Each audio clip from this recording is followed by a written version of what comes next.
What's up, LingoPath learners? Now, there's a very old and dumb joke about Carnegie Hall. Now, if you don't know Carnegie Hall, it's a famous theater in New York City where successful musicians play.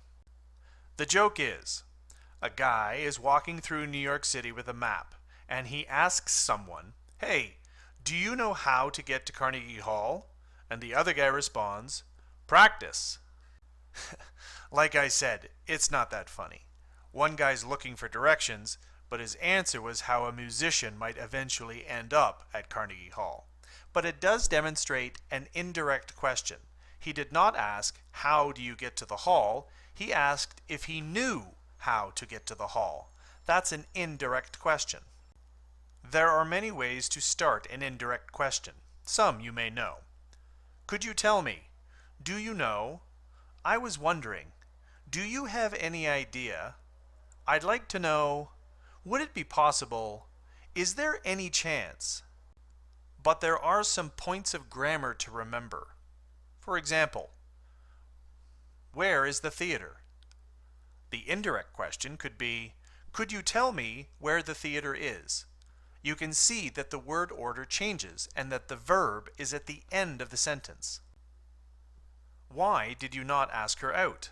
The indirect question could be, I was wondering why you did not ask her out.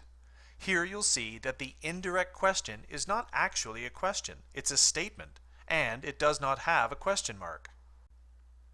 What time does the movie start? An indirect question. Do you know when the movie starts?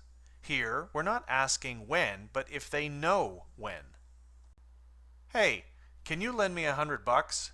An indirect question could be, is there any chance you could lend me $100? Again, we're not asking for the money, only if there's a chance of getting the money.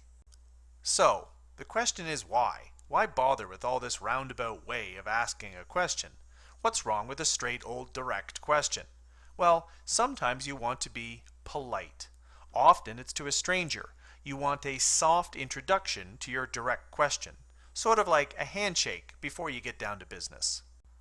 So, learn to use these indirect questions, and when you're visiting an English country and asking a stranger a question, things will go a lot more smoothly. To learn more about smoothly spoken English, check out lingopath.com.